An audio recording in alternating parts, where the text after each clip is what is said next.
大家好，我是张大刚。上期说到全院大赛开赛，金井小宇宙首战告捷。在喜马拉雅山海拔5000米的地方，有一个战士部落，部落中最强的男人叫阿春。阿春打小就是全村的希望。某天，村子里来了架直升机，飞机上的商人用全院大赛吸引了渴望战斗的阿春，却在阿春离开村子，利用衣来张手、饭来张口的诱惑，成功诱惑并收留了阿春。于是阿春成了任天堂的河野春男，替公司挣3000多亿日元，以4胜0败的战绩出战全院大赛，而他的对手是警视厅最强的震爆部队队长阿古古金秋，代表若鹰生命出战，所得资产共1000亿左右，战绩39胜0败。赛场灯光亮起，场下众人都观望起两人的战斗。随着裁判的一声令下，阿春的拳头落下，而同时若鹰生命的会长也透过耳机开始分析阿春的行动。肥胖的身体丝毫不影响阿春出拳，阿古古的扫堂腿一出，居然被阿春后空翻，利落的躲开了攻击。要知道，这可是300公斤的体重，台上的烧香和杰瑞都大吃了一惊。大叔，你怎么还当上替补主持了？阿春落地立刻冲刺撞向阿古古，阿古古身体砸碎了比赛场的围墙。阿春再一次冲刺，却被阿古古选手推开。场外有人认出这招是警视厅所有警察都要学的逮捕术，通过大量武斗技巧的揉杂，一般配合武器使用。但阿古古不需要武器，因为他的身体就是盾，他的拳头就是最锋利的武器。因为无法击中目标，阿春开始烦躁慌乱。阿古古出场，轻松地划破阿春的双臂，这招有些类似李人的剃刀之风。看到这里，王马起身离开，要去补眠。三人不解，王马却说场上没有认真打，再看下去也是浪费时间。这时若鹰社长收集完情报，台上的阿古古终于开始反击了。面对阿春的杀熊掌，阿古古脚刀踢伤阿春的膝盖，直拳正中腹部，接着手掌上抬，将阿春的一只眼眶击裂。阿春捂着眼睛大喊起来，却被打在身上的拳头给逼停了叫声。阿春愤怒地揪住敌人的衣领，却被阿古古金蝉脱壳，小踢腿袭在阿春的膝盖。阿古古金秋号称警视厅的铜墙铁壁，也是传说中的明日之星，却对伸张正义带有异常的执念。他会用最残忍的手法处决所有的犯罪分子。那招金蝉脱壳看似是预测，同样作为预测型选手的金田却觉得有些不对。阿春不想被赶回村子，于是奋力反击，阿古古的手却撕裂了他的伤口，紧接着就是2次肝脏攻击。山下虽不是专业的选手，观察方面却异常灵敏，他本能的觉得阿古古有些像被控制的人偶。山下的想法没错，因为阿古古的爱人惠山顺花拥有绝对的生物钟，可以通过观察对方的呼吸预测出敌人下一次的攻击。有了这个技巧，两人甚至有希望赢过灭唐之牙。当阿古古第3次踢中阿春的膝盖时，阿春的身体已经坚持不下去了。阿古古扫开他的拳头，再次侧踢阿春受伤的膝盖，最后一拳砸在阿春的面颊上，于是阿春应声倒下。当裁判下令宣布阿古古胜利时，阿春竟然因为失去意识的本能站立了起来。惠山起先不以为然，但这一次苏醒的阿春攻击间距速度提升迅速，阿古古猝不及防被连续重拳攻击。惠山慌了，他让阿古古再争取一点时间，他要重新分析。虽然阿春被现代最纸迷境的生活给迷惑了，但说到底他还曾是部落中最强的战士。作为全世界最强雇佣兵团中的顶尖战士，失去意识后的阿春光凭本能战斗就使得他在短短几个回合的交手中暴瘦数十斤，但拳头的攻击仍然不轻。不但如此，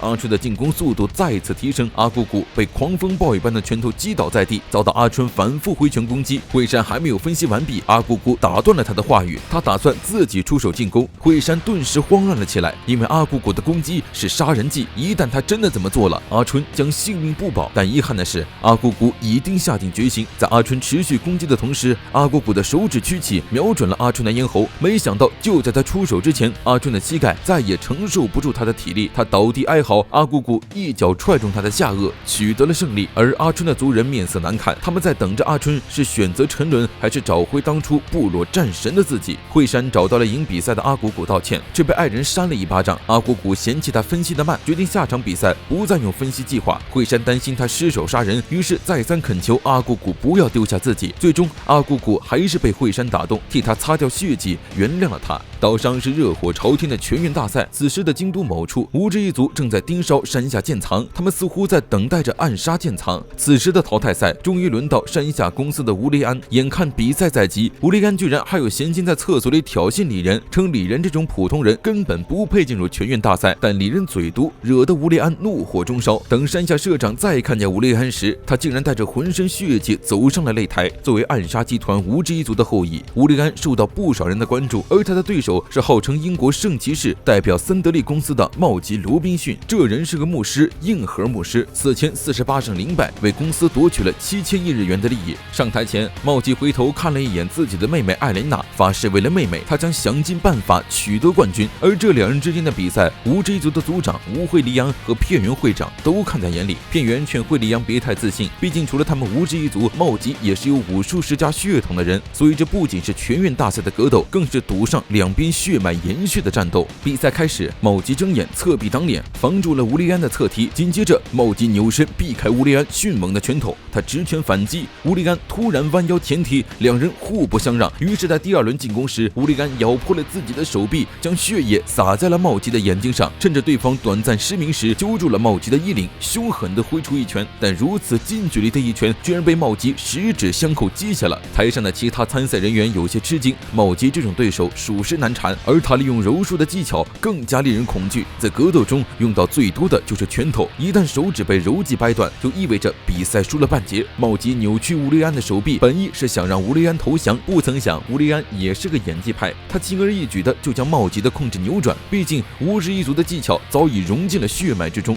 这一族在1300年前就开始不断培育筛选家族血脉，家族的后代会和武士家族联姻，或者从外界吸取优秀基因进入家族。那些人的武术技巧都被收录进了无之一族。吴利安拧回了手，拽住茂吉的领口，仰头就要去撞他。这时左下方伸出的拳头击飞了吴利安，茂吉交叉小跳，迅速贴近吴利安，双拳交替捶打，翻身侧踢。吴利安被踹踢侧脸，后退几步。茂吉的武斗技叫巴顿术，19世纪有名的武士卯之介在日本学习了各流派技巧后，又前往了当时盛行格斗技的英国，学习现代综合格斗技巧，由此糅杂出了为格斗而生的巴顿术。吴利安被踹踢小腿，茂吉侧身勾住他的手臂，将他的脑袋砸进了地面，血液顺着脑袋流出。茂吉转身离开，等待裁判宣布胜利。但谁料本该昏过去的吴利安竟然再一次站了起来，他的身体亮起紫光，仔细看，整个人都像绷紧了野兽。病房内的李人立刻告诉众人，刚才吴利安就是这么袭击自己的。惠里央非常愤怒，没有族长的命令，吴利安竟敢私自在外界使用无之一族的秘技。无之一族的秘技解放，普通人的身体被大脑限制，能够使用的身体潜能是30%，而经过培育和筛选后的无之一族完全支撑得住超过30%的解放，其中吴利安是唯一一个能达到100%解放的天才。于是他在场上解放后，一拳就将茂吉打飞了出去。吴利安的拳头和招数没有任何逻辑，就是狂躁蛮横的，怎么凶狠怎么来。这个解放看起来有几分像和关凌纯战斗时的王马，而赛场上瞬息万变，先前还占据优势的茂吉，现在却被吴利安在狂暴状态下疯狂压制。茂吉的耳边传来妹妹的呼唤声，年轻的茂吉不愿学习巴顿术，离家出走多年后，发现父亲已经死了，而家里仅剩下素未谋面的妹妹艾莲娜。为了照顾艾莲娜，茂吉开始磨练自己，而现在他也不能输。茂吉扭断了吴利安的手指，却是不痛不痒的被击了回去。当茂吉再次伸手攻击时，吴利安却给了他一记重拳，掐着他的脖子，不顾艾莲娜的求饶，直接在全场观众的注视下拧断了茂吉的脖颈，并将其重重的砸在地面。热闹的赛场顿时安静了下来。小峰和山下捂住了嘴，终于意识到在这样的赛场上生命有多脆弱了。吴利安是无之一族的疯子，他虽然有天赋，但却疯得非常彻底，就是个彻头彻尾的杀人惯犯。万籁俱静的是人们的恐惧，只有王马的眼神没有丝毫波澜。